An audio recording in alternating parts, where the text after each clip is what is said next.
Hello，各位观众朋友们，大家好！感谢你今天点开我的频道，我是我在澳洲很闲的雅翰。今天呢，我们要讲一个故事，不是都市传说，而是一个令人有点心碎关于澳洲的故事。为什么澳洲政府要枪杀700只无辜又可爱的无尾熊呢？如果不枪杀它们，又会怎么样？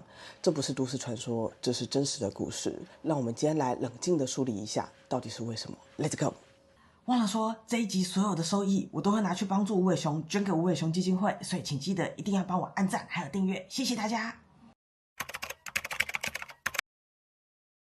无尾熊英文叫做 koala， 基本上呢是澳洲的吉祥物加天然呆的代表，而且它跟澳洲多数的动物一样，其实是一种有袋类的生物。它在19世纪初的时候，无尾熊遭到捕杀出口，数量由数百万只锐减到只剩下1000多只，于是澳洲政府立法保护它们。它们的身长呢，大约有70到80公分左右，重量呢，则因为不同的品种，从6到15公斤都有。它的尾巴因为经过漫长的岁月，已经退化成一个坐垫，因此可以长时间舒适的坐在树上，就算从树上掉下来，也不太会有问题。而一天之中呢，大约有20小时都在睡觉。它们非常的宅。根据研究呢，它们每天只花不到15分钟在社交。另外有趣的是，它们的叫声非常令人困惑，不是很能跟它们呆萌的外表联想在一起。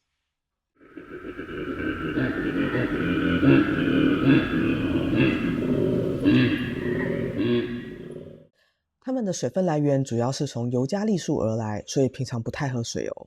而澳洲主要的树种呢，就是尤加利树，但是尤加利树的纤维很硬，几乎没有营养，所以它们要咀嚼很久才能够得到所需的养分。因为它们每天不停的咀嚼，所以导致于很多无尾熊啊，到晚年的时候牙齿的情况很糟糕，然后没有办法吃得下任何东西，最后就饿死了。然后呢，另外一种情况是因为无尾熊宝宝刚出生的时候啊，它们是没有牙齿的。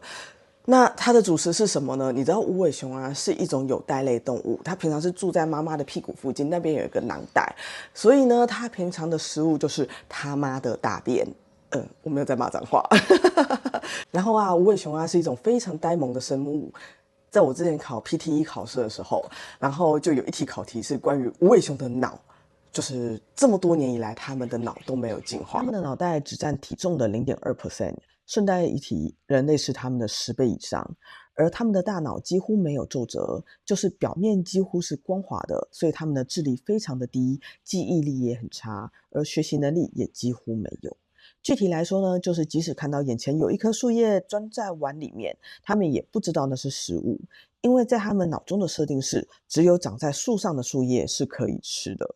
它们就是这么呆萌的生物，很有趣吧？让我们把话题转为今天的主题：为什么澳洲政府要射杀700只无尾熊？如果不射杀会怎么样？出事的地方叫做 Butcherbine National Park， 它位于维多利亚州的西南部，面积大约有5500公顷。Butcherbine 在原住民语中是高地的意思，而且这个国家公园还是世界遗产之一哦。这里有着全世界最古老的淡水养殖系统。当地的原住民呢，早在约6000年前，比金字塔还要早的时候，利用这里的死火山地形还有湖泊，建造了鱼塘、运河、水坝系统来养殖短吻鳗。也就是说呢，这个国家公园呢，不只是世界遗产，它还有人类最早期的养殖工程的证据。你想想看嘛，这么多的水，然后而且可以长出这么多的桉树，对无尾熊来说，这根本就是度假村。不，这根本就是天堂了，对吧？但俗话说得好，天堂呢很少是长久的。除了游戏橘子那个天堂之外啊，那就另当别论了。前阵子啊，澳洲真的超级的干燥，这种干燥的情况之下，干柴加上烈火，是这样子用的吗？一片风一片雷组合在一起，然后2000多平方公顷的国家公园就这样子烧掉大半，里面很多无尾熊被困在里面，他们连叶子都还没有办法打包，然后就被卡在那里动弹不得。很多无尾熊啊，在这种灾情过后，通常都是饿死或是渴死，甚至是被烧死那种慢性死亡的。所以维多利亚州的政府找了专家，包含经验丰富的兽医、护理人员、动物福利专家，开了一场会。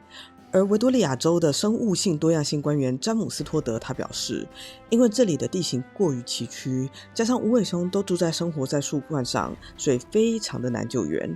他们当时的选项只有2种：1放任不管，2空中评估。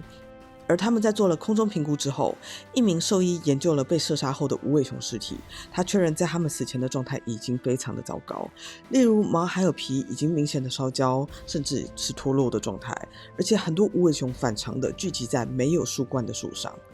另外，因为同时必须要扑灭森林的大火，还派出了许多直升机在森林的上空喷洒助燃剂，而助燃剂里面的成分呢是磷酸盐、磷酸铵、胶类粘合剂以及燃料等等，无尾熊碰到也会很不舒服，甚至会窒息死亡。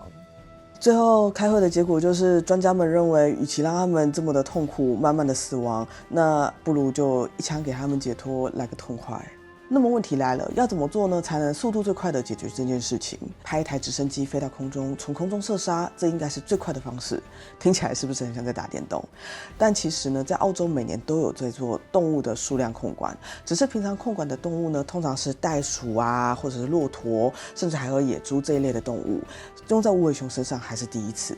那这时就有专家跳出来说，你要怎么样保证你射杀的不是怀孕的，不是没有受伤的，不是只是刚好睡了一个觉出来伸懒腰的无尾熊，那就很难说了。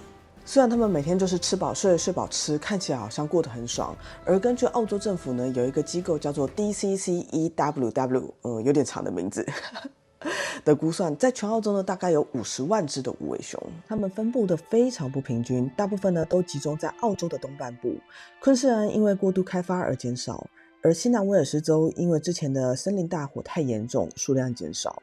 维多利亚则是分布不均，有些地方很多，有些地方很少。而南澳洲呢，则是有稳定而小的族群。但是在南澳洲以及维多利亚，之前曾经发生过无尾熊太密集，在一棵树上挤了太多的无尾熊，把树上都吃秃了，也不愿意搬家，搞到最后树都死了，他们就把自己给饿死了。之前说他们脑袋真的不太灵光是吧？然后呢，栖息地就造成了恶化。所以啊，之前呢，在南澳洲以及维多利亚州都提出以及实施过无尾熊的安乐死以及避孕计划。那我可不可以说我什么都不要处理，然后就是摆烂就好了，让无尾熊该死的死，该活的活，反正物竞天择嘛，大家有人进化论，对吧？但是呢，如果真的这样子做的话呢，可能会发生更严重的事情，他们可能会集体饿死，因为树已经被烧光了，没东西吃，他们还可能为了食物，然后就爆发内战。另外一种可能呢，是因为他们身上呢很多都受伤了，有伤口，然后就会爆发传染病。严重的传染病呢，因为无尾熊的口腔系统啊跟眼睛系统啊都非常的脆弱，这样子下去呢，可能会变成另外一种悲剧。那现在维州政府表示啊，他们有3件事情呢是要赶快先处理的事情。第一件事情呢是赶快把火扑灭。当然，因为如果你不赶快把火扑灭的话，然后无尾熊只会越烧越多，那最后只会一发不可收拾。